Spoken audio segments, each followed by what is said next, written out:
Olá, meus amigos, tudo bem com vocês? Hoje nós vamos dar continuidade ao estudo do Evangelho segundo o Espiritismo, sempre agradecendo ao nosso Mestre Jesus, aos nossos mentores espirituais, por essa oportunidade de estarmos aqui mais uma vez, podendo aprender um pouquinho mais sobre essa doutrina tão maravilhosa que nos conforta, que nos esclarece. Lembrando sempre da nossa leitura de harmonização, da oração antes do estudo e no final a oração de encerramento. Tudo bem? Então hoje eu, Cláudia Barcelos, mais uma vez aqui com vocês, vamos dar continuidade ao estudo do Evangelho segundo o Espiritismo, naquele capítulo do Sócrates e Platão como precursores da ideia cristã e do Espiritismo. No vídeo passado, nós lemos a introdução desse capítulo e agora nós vamos dar início ao resumo do que dizia Sócrates, lembrando que era sempre através dos escritos dos seus discípulos, nesse caso aqui dos escritos de Platão. Então, o que a gente vai ler agora no Evangelho segundo o Espiritismo são trechinhos tirados desses escritos. Tem o trechinho, logo após tem a fala do Kardec e nós vamos lendo e debatendo, tudo bem? Então, abrindo aqui no Evangelho segundo o Espiritismo, vamos lá. Resumo da doutrina de Sócrates e de Platão. O homem, aí o item 1, né? O homem é uma alma encarnada. Antes da sua encarnação, existia unida aos tipos primordiais das ideias do verdadeiro, do bem e do belo. Separa-se deles encarnando e, recordando seu passado, é mais ou menos atormentada pelo desejo de voltar a ele. Então, esse trecho aqui, ele está numa obra chamada Fédon, tá? Eu vou deixar aqui na descrição do vídeo para quem quiser pesquisar, para quem quiser ler essa obra, que é muito legal. Então, eu vou deixar aqui para quem quiser consultar. Mas esse trechinho, quando ele fala o homem é uma alma encarnada, então a gente já tem essa apresentação do termo alma, que como a gente viu no vídeo passado, foi um termo que Sócrates introduziu dentro da filosofia, começar a falar do ser humano, não só do ponto de vista material. Então aqui Sócrates vai trazer pra gente essa ideia da alma e mais ainda de uma alma encarnada, já fazendo uma separação do princípio espiritual para o princípio material. E aí no vídeo passado eu falei que a gente ia usar também o Livro dos Espíritos e a gente vai usar também o Livro dos Médiuns. Então, pessoal, para a gente entender um pouquinho melhor o que é a alma pela perspectiva da doutrina espírita, a gente vai pedir ajuda ao Livro dos Espíritos que eu falei que a gente ia usar nesse vídeo. Esse aqui, ó, o Livro dos Espíritos. Então, eu vou pedir para vocês abrirem na introdução no item 6. Mais ou menos ali, ó, 1, 2, 3, 4, 5, 6, 7, 8, 9, 10. No 10º parágrafo, então nós temos a alma é um espírito encarnado, sendo o corpo apenas o seu envoltório. Mas então o que é o espírito? Qual a diferença de alma e espírito? Novamente nós vamos ao Livro dos Espíritos, mas agora na questão 23. Então a gente abre lá na questão 23, que está na parte 1ª, capítulo 2, dentro da parte espírito e matéria.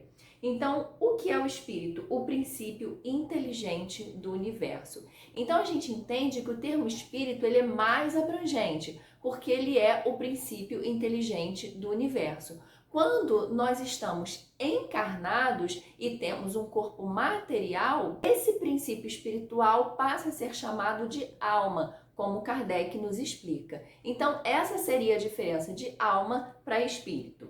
Então, voltando aqui para o Evangelho segundo o Espiritismo. O homem é uma alma encarnada, ou seja, a visão de Sócrates, no momento que ainda não havia essa diferença de alma, de espírito, ainda não havia espiritismo, ainda não havia nem o cristianismo, então isso era uma especulação, era um estudo de Sócrates. Antes da sua encarnação, existia unida aos tipos primordiais das ideias do verdadeiro, do bem e do belo. Separa-se deles encarnando e recordando o seu passado, é mais ou menos atormentada pelo desejo de voltar a ele. Essa ideia é mais ou menos o que também é trazido para a gente no Livro dos Espíritos, lá na questão 400, quando é abordado o tema do sono, que é abordado o tema da emancipação da alma. Então, quando a gente vai lá na questão 400, é a primeira logo, dentro do capítulo O Sono e os Sonhos. E a pergunta é a seguinte: o espírito encarnado permanece de bom grado no seu envoltório corporal?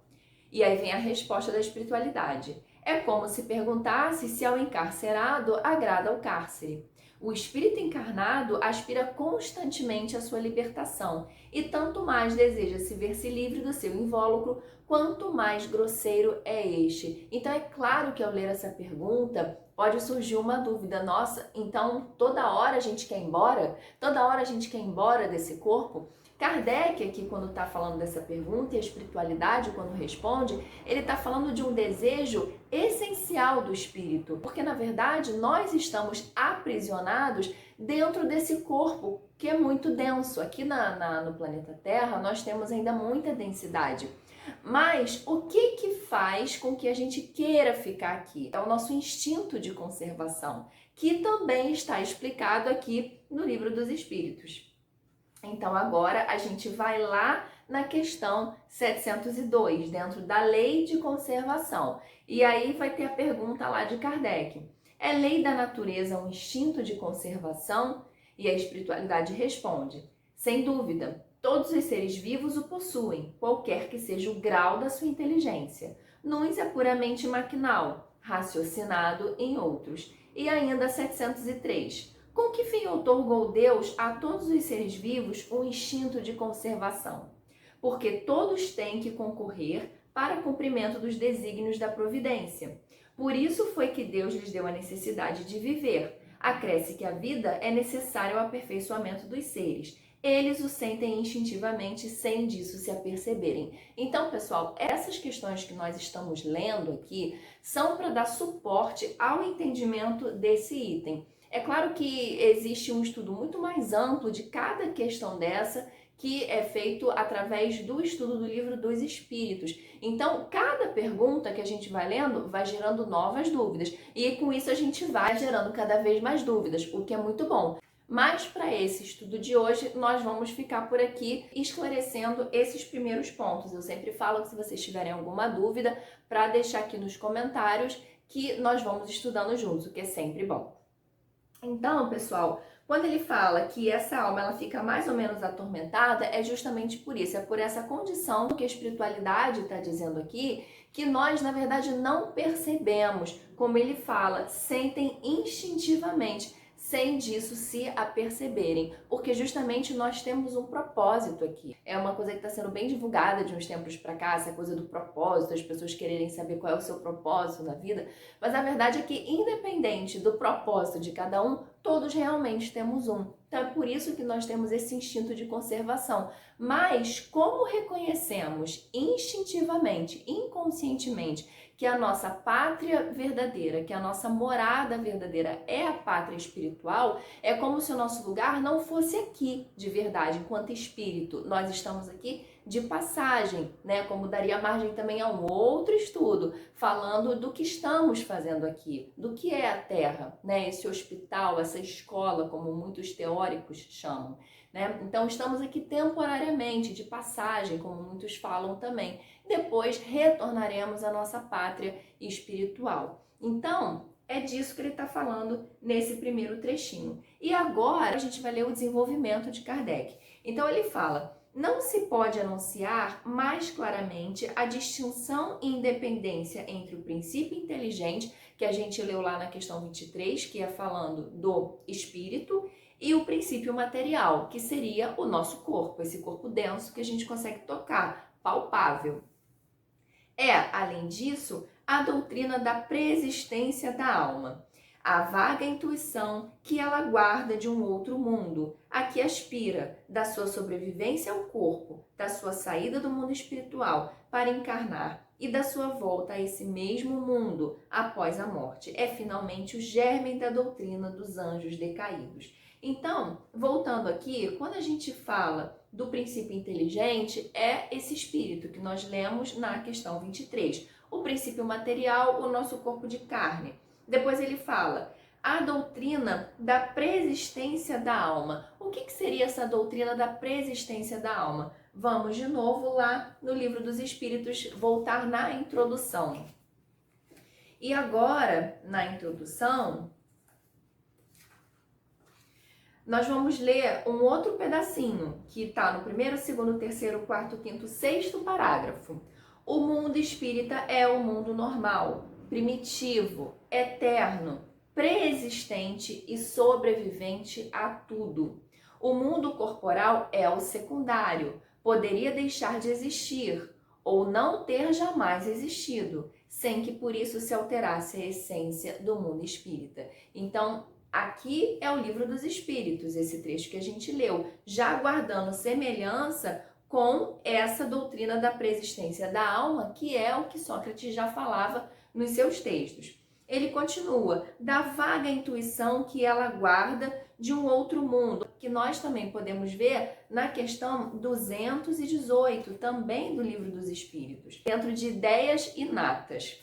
Encarnado, conserva o espírito algum vestígio das percepções que teve e dos conhecimentos que adquiriu nas existências anteriores? E a resposta da espiritualidade é a seguinte: guarda vaga lembrança que lhe dá o que se chama ideias inatas. Então, na verdade, o que Kardec está perguntando aqui é o seguinte: já considerando que nós temos essa transição do encarnado para o desencarnado, encarnado para o desencarnado, nesse momento que estamos encarnados, como eu aqui falando com vocês agora, conserva o espírito, ou seja, conserva esse princípio inteligente que a gente já viu lá atrás, algum vestígio das percepções que teve, dos conhecimentos que adquiriu nas existências anteriores, ou seja, nós somos capazes de lembrar de algo que nós fazíamos, por exemplo, peraí, eu agora me lembrei que na minha encarnação passada eu cozinhava muito bem.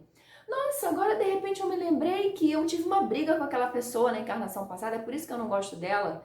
A gente não lembra dessas coisas. Ainda bem que não lembramos. Gostaríamos de lembrar de algumas coisas, mas de outras com certeza não. Então, o que ele fala aqui pra gente, dessas ideias inatas, é justamente isso. Não somos capazes de perceber, mas guardamos vaga lembrança, que lhe dá o que se chama ideias inatas. E nós podemos perceber isso também, pessoal, através da nossa habilidade com certas coisas. Não é garantido, tá? A gente não tem, justamente por não conseguirmos nos lembrar, não é garantido que, se eu sei cozinhar, usando o exemplo do cozinhar que eu dei, se eu sei cozinhar muito bem é porque eu já devia cozinhar nas vidas passadas, né? Se eu tenho muita facilidade com matemática é porque eu já deveria ter aprendido matemática nas vidas passadas. É uma possibilidade, sim. É possível que uma habilidade que nós tenhamos, ela seja proveniente de um aprendizado de outras existências, tá? Para exemplificar esse trecho que estamos estudando aqui, quando ele fala da vaga intuição que a alma guarda de um outro mundo. Aqui aspira da sua sobrevivência ao corpo, da sua saída do mundo espiritual para encarnar e da sua volta a esse mesmo mundo após a morte. É finalmente o germen da doutrina dos anjos decaídos. Esse termo anjos decaídos, ele aparece em várias religiões, vai aparecer em assuntos relacionados à Bíblia, tá? Mas aqui nós vamos estudar o que seriam esses anjos decaídos conforme a doutrina espírita. Existe na Revista Espírita de Kardec, depois eu vou deixar o link aqui também na descrição para quem quiser consultar. Aliás, é um material que eu recomendo muito. É muita coisa para a gente estudar, gente, é muita coisa para ler. O Pentateuco por si só já é enorme. Ainda tem a literatura complementar de Humberto de Campos, André Luiz, Chico Xavier, Emmanuel, Joana de Ângeles, é muita coisa. E ainda tem essas revistas espíritas, que é um material maravilhoso também elaborado por Kardec. Então, quem tiver curiosidade, vai lá no site da FEB, tem todas as revistas disponíveis e especialmente dessa revista eu vou deixar o link aqui. Então, nessa revista, ele fala dos anjos decaídos. Seriam esses espíritos que decaíram dos seus mundos. Como assim? A espiritualidade, ela está sempre evoluindo. Nós estamos sempre evoluindo. Nunca retroagimos. O que acontece muitas vezes é que nós estagnamos. De acordo com a nossa preguiça, de acordo com a nossa comodidade, vamos ficando estagnados. Porém, como existe a lei do progresso e a evolução, os mundos vão evoluindo. E aquele espírito que não conseguiu evoluir, mas não porque ele retrocedeu, e sim porque ele ficou estagnado, ele não está mais se adequando àquele mundo. É como quando um aluno repete o ano. O que acontece? Toda aquela turma, toda a turma, pessoal da turma que passou, né, vai para o ano seguinte, porém quem não conseguiu atingir as notas, quem não conseguiu ter um aprendizado satisfatório, vai repetir de ano. Então não vai poder avançar junto com aqueles outros alunos. É a mesma coisa que acontece com esse espírito. Esse espírito, ele não conseguiu avançar, ele não conseguiu evoluir. Então é necessário que ele recomece muitas vezes, ou que ele fique no mesmo planeta que ele está, no mesmo mundo que ele está, ou que ele vá para um outro mundo que tenha consonância com o estágio evolutivo dele, como aconteceu com os exilados de Capela, que eu também vou deixar o link aqui na descrição para quem quiser ler. Hoje a gente está com muitos livros, né? Muita informação, mas é que esse tema a gente tem que realmente recorrer a vários livros para que a gente tenha um entendimento bem fechadinho. Então nós vamos recorrer ao Livro dos Espíritos, aqui na parte 2ª, capítulo 4, questão 178, na pluralidade das existências. E a pergunta de Kardec é a seguinte: podem os espíritos encarnar em um mundo relativamente inferior a outro onde já viveram? Isso aqui, olha o nome do capítulo, é da pluralidade das existências. Então já é um estudo onde se tem um entendimento que existem várias existências, como a gente falou um pouquinho atrás. Encarna, desencarna, encarna, desencarna, encarna, desencarna. E aí a pergunta de Kardec é nesse sentido: para que mundo nós vamos, né? E é possível um espírito encarnar em um mundo relativamente inferior ao outro onde já viveram? E a espiritualidade responde: sim, quando em missão, com o objetivo de auxiliarem o progresso, caso em que aceitam alegres as tribulações de tal existência, por lhes proporcionar meio de se adiantarem. Então, o que a gente repara aqui nessa pergunta é que um espírito pode reencarnar num planeta inferior em um caso de missão, um espírito missionário. Mas nesse caso, como ele falou aqui, não é uma punição, não é um resgate, não é uma expiação, é uma missão. Então esse espírito, ele vem alegre, ele está realmente consciente do que ele deseja fazer. Nós vemos isso muitas vezes nos relatos dos livros do André Luiz, que são relatos do mundo espiritual. Então existem muitos casos de espíritos de mães, relação de mães, de filhos enquanto encarnados nas vidas passadas, que tem esse desejo muitas vezes de voltar para justamente proteger seus entes queridos. Então, esse caso seria um espírito que volta numa missão. Só que vamos olhar a letra A. Mas não pode dar-se também por expiação? Não pode Deus degradar para mundos inferiores espíritos rebeldes? E a gente tem que ter muito cuidado, pessoal, com essa pergunta, porque em vários momentos do Evangelho segundo o Espiritismo e também do Livro dos Espíritos, vai parecer que Deus é esse ser que pune, que Deus é esse ser que castiga. E nós precisamos ter esse olhar sobre o aprendizado de que apenas é uma questão de ação e reação, é a relação de causa e efeito. Então não existe uma punição. O que existe é uma consequência de uma causa feita pelo próprio espírito. E a resposta vem nesse sentido. Os espíritos podem conservar-se estacionários, como a gente falou agora há pouco, mas não retrogradam.